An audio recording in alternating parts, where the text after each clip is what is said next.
उत्तराधिकार में बालकों को 5 रत्न दीजिए। धन, दौलत, खेती, जमीन, जायदाद, सोना, चांदी, रुपया, व्यापार आदि। अनेक माँ बाप अपने बच्चों को उत्तराधिकार में देकर जाते हैं। इससे उनका कुछ भी काम चलता है, पर व्यक्तित्व के विकास की दृष्टि से ये सभी चीज़ें अपर्याप्त हैं। निम्न श्रेणी का व्यक्तित्व होने पर आलस्य और प्रमाद से ग्रसित व्यक्ति उत्तराधिकार में प्राप्त हुई संपदाओं को भी सुरक्षित नहीं रख सकता। वह दुर्गुणों के कारण इन चीज़ों को बर्बाद कर देता है। वह उसे अज्ञानी और अव्यवस्थित पाकर लक्ष्मी स्वयं उसे छोड़कर चली जाती है। बड़े परिश्रम और लगन के साथ संचय करके माँ बाप अपने बच्चों के लिए कुछ इसलिए छोड़ते हैं कि हमारे पीछे भी बच्चे सुखपूर्वक रहेंगे, पर वे यह भूल जाते हैं कि सद्गुणों के अभाव में किसी की भी कितनी भी संपत्ति देर तक नहीं ठहर सकती है। यदि उनमें सद्गुणों का समुचित विकास नहीं हुआ है तो उत्तराधिकार की संपत्ति उन्हें लाभ पहुंचाना तो दूर, उल्टे अनेक दुर्गुणों को बढ़ावा देने वाली सिद्ध होगी। गरीबों के बच्चे उतने नहीं बिगड़ते जितने अमीरों के। गरीब को रोज़ कमाना और रोज़ खाना पड़ता है। फालतू कामों के लिए उनके पास पैसा भी नहीं आता, इसलिए अय्यासी, विलासिता, व्यसन और बदमाशी के फेर में पड़ने से सहज ही बच जाते हैं। पर जिनके घर में सुविधा है उनके दुर्गुणों को पनपने में भी सुविधा रहती है। वे दुखदायक परिस्थितियों में आसानी से ही कुछ दिनों में फंस जाते हैं। अभिभावकों का कर्तव्य है कि अपने बच्चों के पालन का, खिलाने पिलाने का, लाड़ चाव का, सुख सुविधा का, पढ़ाई का, लिखाई का, ब्याह शादी का और आजीविका से लगने का समुचित ध्यान रखा जाए। पर इतने तक सीमित हो जाने से उनका कर्तव्य पूर्ण नहीं हो जाता। इन सब बातों से अधिक उत्तरदायित्व उन पर इस बात का है कि अपने बच्चों को सभ्य और सद्गुणी बनाकर समाज में पेश किया जाए। शारीरिक, बौद्धिक और आर्थिक विकास को महत्वपूर्ण माना जाता है सो ठीक है, पर यह न भूलना चाहिए कि यदि बालकों को अच्छी आदतों का, सत् प्रवृत्तियों का, सद्भावनाओं का समुचित विकास नहीं किया गया है तो वह बलवान, विद्वान, धनवान कुछ भी क्यों न हो रहे, मानसिक दृष्टि से सदा दुखी ही रहेगी। सुख सुविधा जुटा लेने से ही कोई व्यक्ति सुखी नहीं बन सकता है। साधनों के आधार पर सुविधा बढ़ सकती है, पर शांति और संतोष तो अच्छी मनोवृत्तियों के ही प्रतिफल हैं। कुसंस्कारी व्यक्ति कभी भी सुखी नहीं रह सकते। जीवन में कभी उन्हें शांति नहीं मिल सकती। वैभव के कारण दूसरों में अपने सुखी होने का भ्रम पैदा किया जा सकता है, पर वस्तु स्थिति सदा यही रहती है कि जिसका दृष्टिकोण ऊंचा है, सच्चा सुख केवल उन्हीं तक सीमित रहेगा। जो अभिभावक अपने बच्चों को सचमुच सुखी बनाना चाहते हैं, उनके भविष्य को उज्जवल बनाना चाहते हों, उनके लिए उचित है कि सद्गुणों की दैवी संपदा अपनी संपत्ति को अधिक मात्रा में देने का प्रयत्न करें। पर यह दे सकना उन्हीं के लिए संभव है जिनके पास स्वतः कुछ हो। धनी व्यक्ति ही अपने बच्चों के लिए धन छोड़ सकते हैं। सद्गुणी व्यक्ति ही उत्तराधिकार में अपनी संपत्ति को निखरा हुआ व्यक्तित्व प्रदान कर सकते हैं। बच्चों को कुछ देने या छोड़ जाने की प्रसन्नता प्राप्त करने से पूर्व अभिभावकों को पहले कठोर श्रम करके स्वयं कमाई करनी पड़ती है, तब उस संग्रह को किसी के लिए दे सकना संभव होता है। सद्गुणों की पूंजी पहले हमें अपने स्वभाव से वंचित करनी पड़ेगी, उसके बिना बच्चों को अच्छा बनाने की बात सोचना भी व्यर्थ है। ढपोल संघ की कथा है कि वह कहता बहुत था और करता कुछ नहीं था। बहुत हम बालकों को सज्जन बनने की शिक्षा दे और स्वयं दुर्जन बने तो अभिष्ट उद्देश्य किसी प्रकार पूरा न हो सकेगा। बच्चों को सुधारने से पूर्व हमें अपने आप को सुधारना होगा। बालकों की समझ विकसित होती है अविकसित होती है, वो उपदेशों को अच्छी तरह समझ नहीं पाते हैं और उनका अनुकरण भी नहीं कर पाते हैं। इसलिए उसे ध्यान से जो कुछ देखते हैं उसे आसानी से सिखाने का प्रयत्न करना चाहिए। उसे नकल नहीं करने की शिक्षा देनी चाहिए। सबसे पहले तो उन्हें श्रमशीलता की शिक्षा, परिश्रम करने की शिक्षा देनी चाहिए। यदि हम चाहते हैं हमारे बालक आलसी और अकर्मण्य न हो, तो हमें उनके सामने परिश्रम करने एवं कार्य में संलग्न रहने का उदाहरण प्रस्तुत करते रहना चाहिए और अपनी ही भांति उन्हें किसी न किसी सही कार्यक्रम में लगे रहने की दिनचर्या बनाने का आदेश देना चाहिए। व्यवस्था ऐसी होनी चाहिए कि बालक दुखी होकर, खिन्न होकर नहीं, बल्कि कोई काम मनोरंजन हो समझकर, इंटरटेन करके कर सके। उनका मन अगर नहीं लगता है न, तो उसको दूसरे प्रकार के हेर फेर कर काम करने को बोलना चाहिए। खेलना भी एक काम है। यदि नियत समय और उचित वातावरण में संपन्न किया जाए, खेलों में जहां मनोरंजन के लिए स्थान रहे, वहां बुद्धि विकास एवं सामाजिक प्रवृत्तियों की भी गुंजाइश होना चाहिए। घर में कई उपयोगी कामों में बच्चों को लगाना चाहिए। उनका मनोरंजन इससे भी होता है। परिस्थितियों के अनुरूप बुद्धिमान व्यक्ति आसानी से बच्चों को संस्कारी बना सकते हैं, योग्य बना सकते हैं, काबिल बना सकते हैं। कभी कभी उनको पुरस्कार और देना चाहिए, कभी कभी उनके हर काम के लिए प्रशंसा करनी चाहिए। समय व्यर्थ होने पर उन्हें ध्यान दिलाना चाहिए कि समय बर्बाद नहीं करना चाहिए, समय बहुत अमूल्य है न, बताना चाहिए।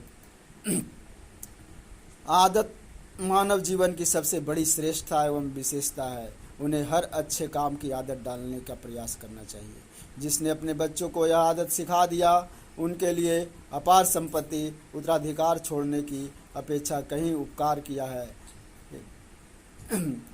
दूसरा गुण बच्चों में जो भरना चाहिए वो उदारता का होना चाहिए। उदारता दूसरा गुण है। घर में भाई बहनों में बच्चे लड़ते झगड़ते रहते हैं। खाने पीने की चीज़ों के लिए, खिलौनों के लिए, टॉफ़ी के लिए छीना झपटी करते हैं। इन सभी आदतों को जरा भी प्रोत्साहन नहीं देना चाहिए। उन्हें समझाना चाहिए, आप भाई बहन मिलजुल करके रहें, खाएं, पढ़ें, अच्छा संस्कारी होना चाहिए। जब आप घर में अच्छे से नहीं रह सकते हैं तो बाहर में कैसे अच्छे से रहेंगे, ऐसा सिखाना चाहिए। जो बच्चा अधिक स्वार्थी हो उसे यह बंटवारे का काम कराना चाहिए और उसे उचित बंटवारा करने पर स्वयं उसके पीछे और कम लेने की सज्जनता पर जी खोल कर प्रशंसा करना चाहिए। एक तरह से उनको संतोषी बनाने का प्रयास करना चाहिए। बच्चे ईर्ष्यावश दूसरे बच्चों के सामान को तोड़ फोड़ खराब करने की आदत पकड़ लेते हैं, तो उन्हें समझाना चाहिए कि अच्छा बात नहीं है। उन्हें सद्बुद्धि देना चाहिए। दूसरों को चीज़ों को अपनी चीज़ें समझकर देखभाल और रक्षा करना चाहिए। एक दूसरे से कटु व्यवहार नहीं करना चाहिए। भूलने और क्षमा करने का नीति सीखना चाहिए। अपने कर्तव्यों को स्मरण रखना चाहिए। अधिकार को भूलना भी नहीं चाहिए। शांति और प्रेम भावना से परिवार के बीच में रहना चाहिए। ये उदारता पारिवारिक शांति की सबसे बड़ी गारंटी है। इसलिए बच्चों में उदारता का होना, भरना अति आवश्यक है। तीसरी जो बच्चों में आप गुण भरना है वो है सफाई और सादगी। बच्चों में सफाई और सादगी का गुण भरना बहुत ही श्रेयकर है, क्योंकि बच्चे जब गंदगी में मैला कुचैला कपड़ा पहनेंगे, जैसे तैसे रहना सीखेंगे, तब उनमें मानसिक विकास नहीं होगा। काबिलियत नहीं आएगी। कहीं भी जाएंगे दूसरों को देखकर अपने को हीन समझेंगे। इसलिए यह सफाई तीसरा गुण है जो बच्चों में आरंभ से ही उत्पन्न करना चाहिए। सफाई से प्रेम होने का अर्थ मैल से घृणा, कपड़े धुले हुए चटपट पहन लेना, पुराने कपड़े उतार कर फेंक देना सफाई नहीं है, बल्कि अपने कपड़े लत्ते को संभाल कर रखना चाहिए।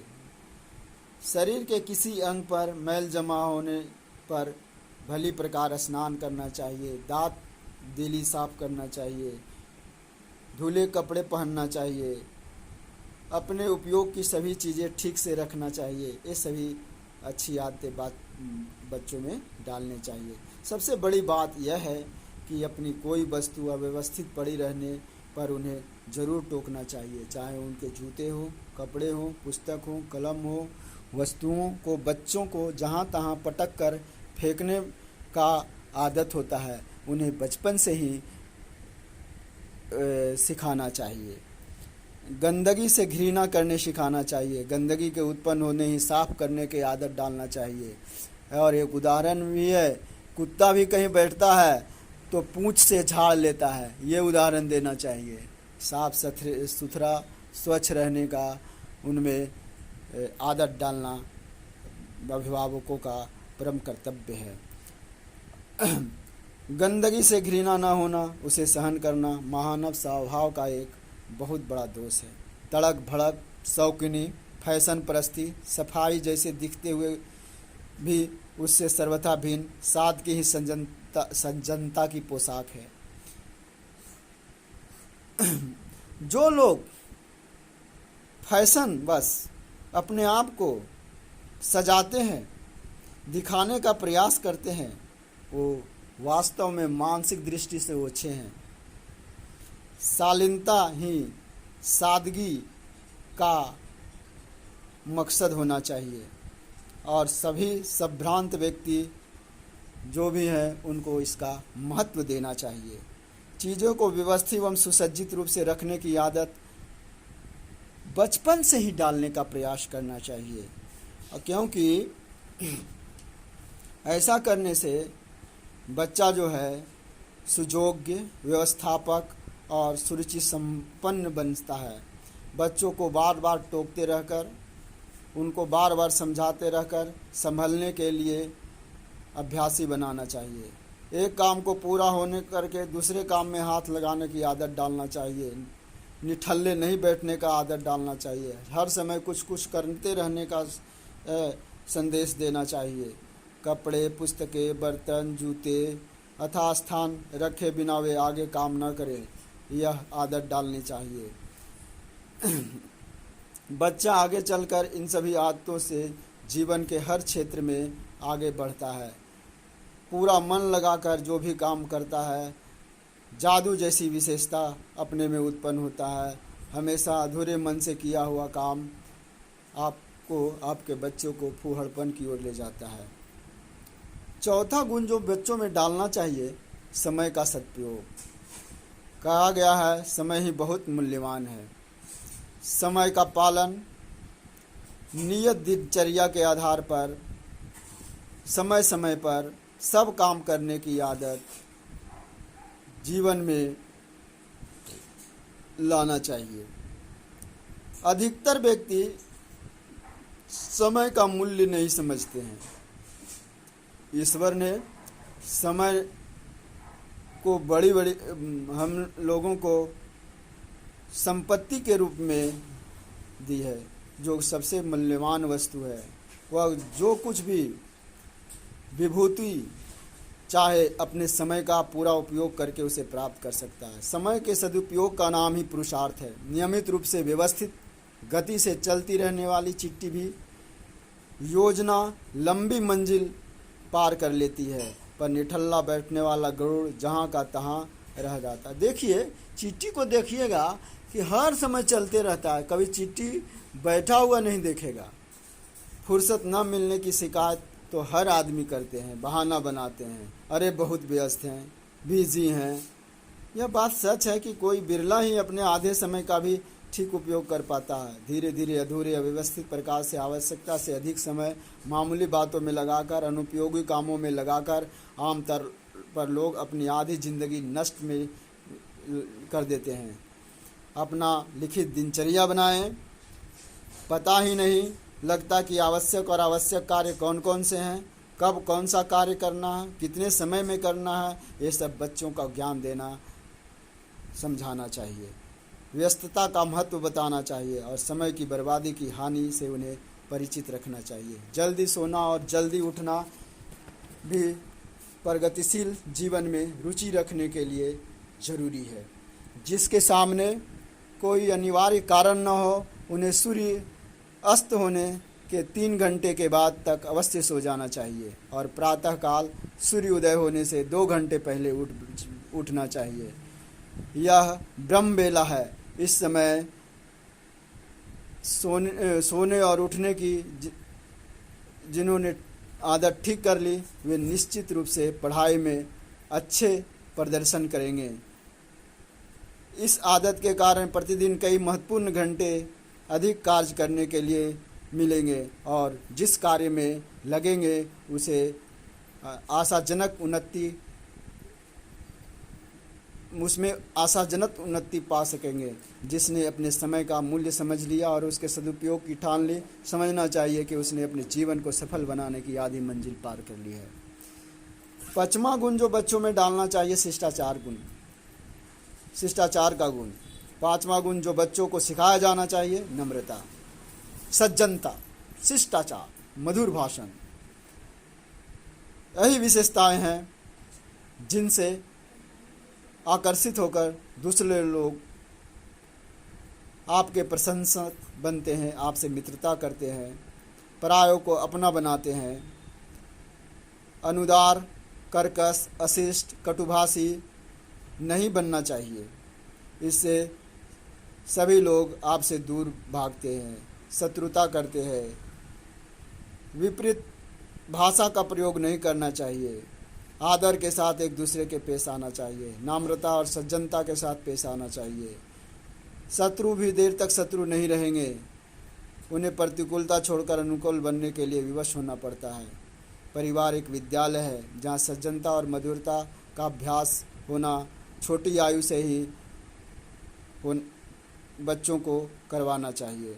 बड़े छोटों के साथ आप और तुम हुए सम्मान पूर्वक शब्दों का प्रयोग करना चाहिए। प्रताड़ना, भर्त्सना भरी बात कोई गलती करने पर कही जा सकती है। गाली गलौज, मर्मभेदी, व्यंग्यात्मक, तिरस्कार पूर्वक कटु शब्द, ये सब से दूर भागना चाहिए। छोटों पर उसका बुरा प्रभाव पड़ता है। जिह्वा पर काबू होना चाहिए। आवेश भरे शब्दों का प्रयोग न करना चाहिए। दुष्ट शब्दों की प्रक्रिया दुष्टतापूर्ण केवल द्वेष बढ़ाता है। कभी भी शब्दों में प्रकट नहीं करनी चाहिए। कटु शब्दों में इनकार करने के सामने वाले पर दोहरा प्रहार होता है और वह भी तिल मिलाकर दोहरी दुष्टता धारण कर लेता है। विवाद, कलह, प्रतिद्वंदिता, ये सब से बचना चाहिए। बच्चों को अच्छे संस्कार देने चाहिए। जय हिंद, जय भारत।